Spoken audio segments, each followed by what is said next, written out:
Welcome to Jazz Clown Productions, everybody. I'm Gray Proudly, a 17-year-old senior in high school. Grimelia, Raina, Proudly! What the hell are you doing in Curly's room? Get out!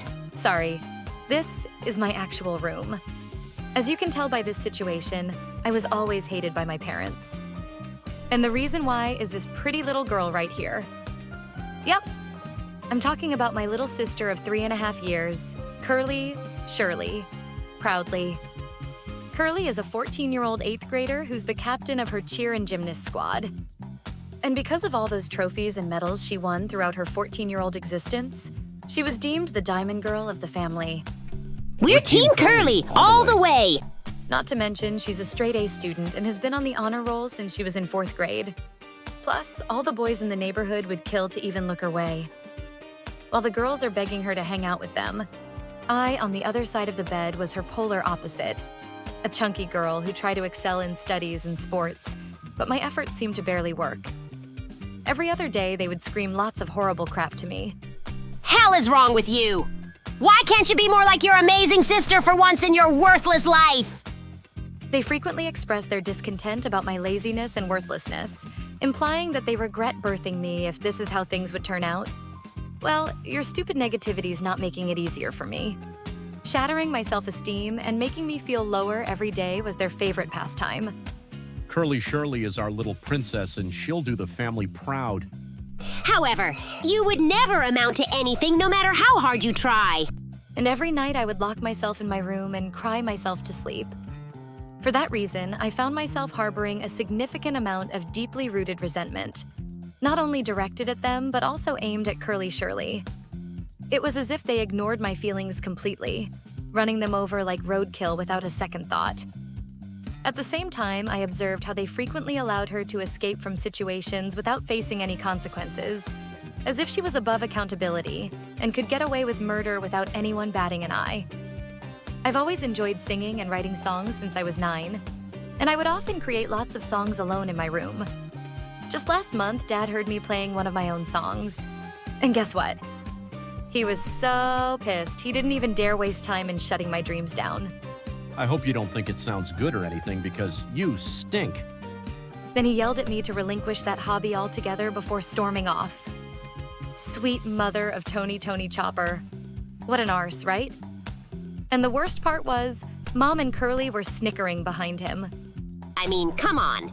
If there's a death sentence for disturbing the peace, you be getting the chair. Thanks to them, I never felt the weight of my shoulders this heavy in my life.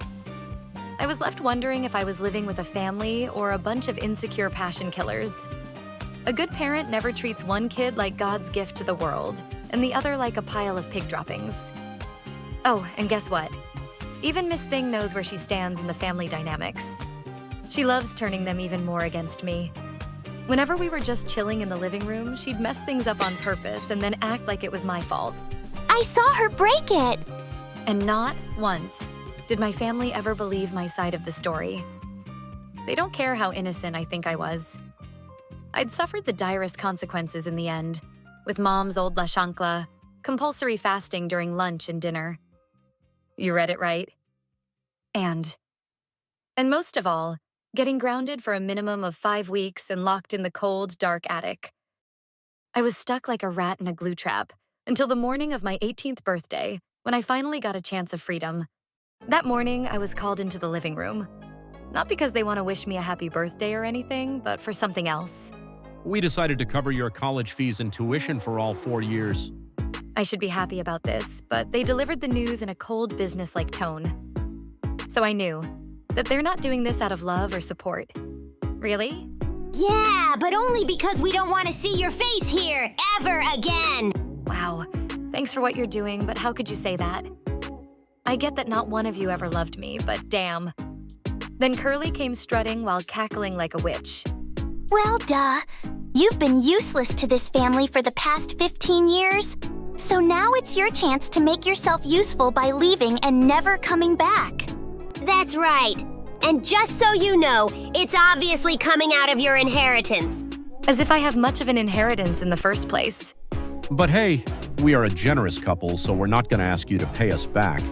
In return, you make sure we're as far away from each other as possible. And you can start by losing all of our numbers. That's when I snapped. All right, fine. Ever since that dumb blonde Curly was born, you guys have been nothing but nasty towards me. So fine. I'll take the damn money and I'll be out of everyone's hair by nearly the end of August. It has been 3 years since I was paid to get lost. And to be perfectly honest, I never felt happier in my life. I graduated from Jazzville's School of Music and Arts with straight A's all around.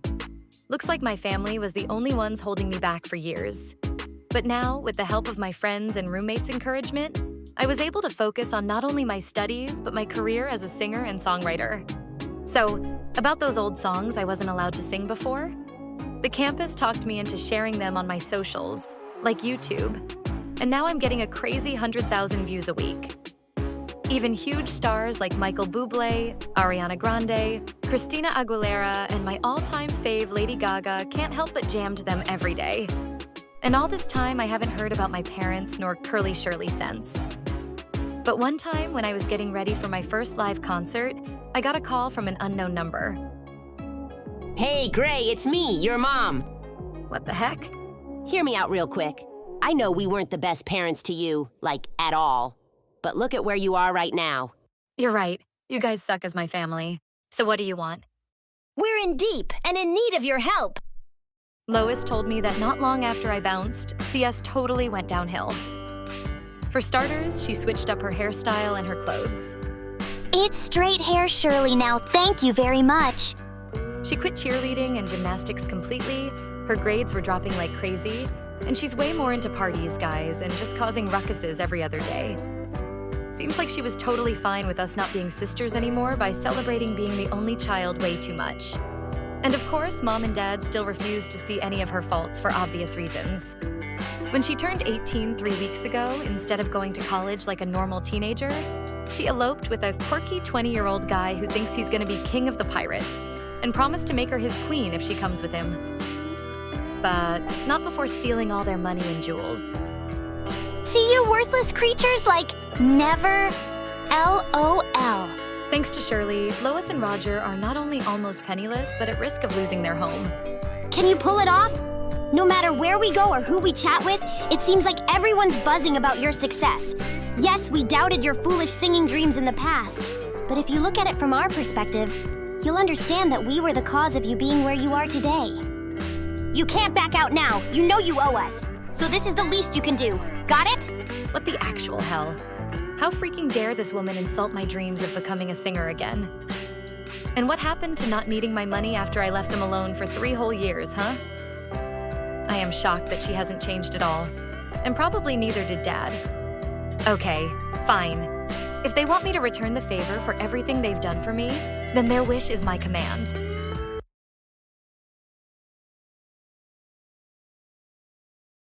Ladies and gentlemen, boys and girls, put your hands together for the Gray Skies.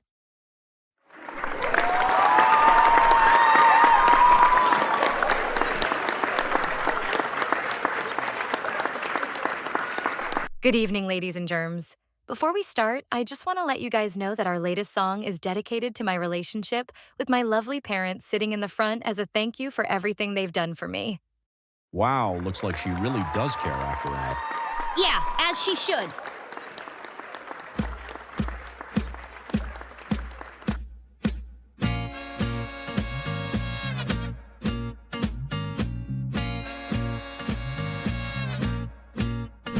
Felt the weight of the shadows always led me astray. Cut me down with their whispers, drowned my dreams in dismay. Curtis Shirley shining brightly while I withered from view.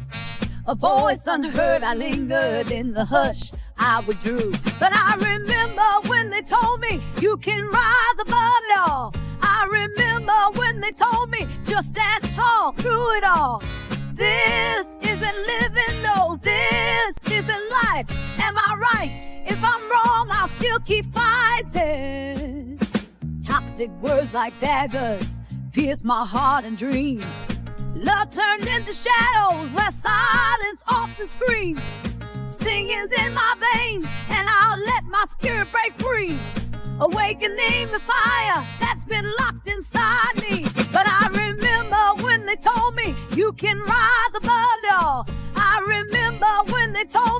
just stand tall through it all. This isn't living, no, this isn't life. Am I right? If I'm wrong, I'll still keep fighting.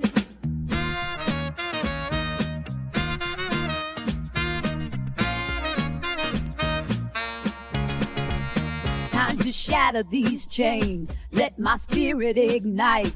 No more holding back now, watch me step into my light. But I remember when they told me you can rise above it all. I remember when they told me just stand tall through it all. This isn't living, no, this isn't life. Am I right? If I'm wrong, I'll still keep fighting. Now why don't you do us a favor and get the hell out of my life? And just like you'd thought, there was a huge round of applause from the crowd because I totally stood up to my parents via song. Well, everyone except my parents, of course, who looked pretty shocked by my performance. But in the split second, that shock immediately turned to anger. Gramilia Reina proudly, you ungrateful little ingrate. What kind of monster are you? Seriously, how could you put our family stuff out there like that? Have you any idea what you're doing to our reputation, you stupid girl? Well, duh, you guys. The same monster you created thanks to your stupid favoritism towards Curly. Honestly, if there was a death sentence for being this toxic, the Marines would totally handle it the Gold Roger way. I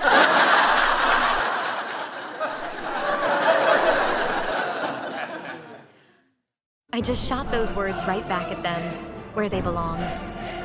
And that made the awful couple see red. Without a single thought, crazy Lois lunged at me to yank my hair and scratch my face with her crazy long nails. And we fought like wild dogs until... Security! Holy crap! Is that Dark King Rayleigh with a giant hickory stick? Oh, hell no. We so can't bear another 6 months wearing iron lungs again. Come on, dear, let's bail. Right behind you. Damn. Have you ever met anyone tougher than Rayleigh?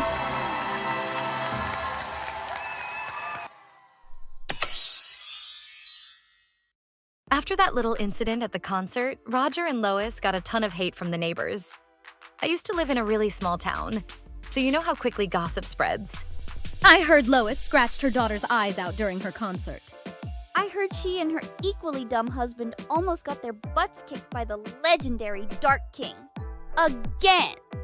Well, that's to be expected. Rayleigh had a rough time with those two back in their teen years, or at least they tried to get under his skin multiple times. After showing the pair why he's called the Dark King in the first place, they never dared to visit Sabaody again. Roger and Lois, how many times do we have to tell y'all to leave Rayleigh alone? As for Shirley, I stopped talking to her a long time ago. But there's a rumor that she pissed off Pirate Empress Hancock with her high-maintenance attitude, and guess what? She ended up getting turned to stone for it. The funny part? Luffy got fed up with Shirley's BS, so he's totally over it from the get-go. Welp, she has never ever treated me like a sister when we still had ties together. So why the hell should I care about her situation, huh? So I'm still living the dream as a famous singer. After that crazy thing at my first concert, people seemed to love me even more. I ended up snagging a $2 million record deal with Soul King Records, which is awesome. I've got a husband and a super cute 3-year-old daughter named Sunny, who automatically inherits my extraordinary sense of song. My ex-parents keep hitting me up with nasty messages, saying I'm the reason their lives are messed up almost every other day when it was totally their fault. But I've just been ignoring them so much that I ended up blocking them everywhere. As for Rayleigh, he and I became best friends. He saved me from my crazy parents, so it's only natural. And if I ever need someone to watch over Sunny whilst I'm away on tour, and Takusa on a business trip, he's our guy. I may have been born to a family where nobody likes me just because, but I'm glad I finally have a new one in my band, Takusa, Sunny, and of course the Dark King himself. Thanks for watching.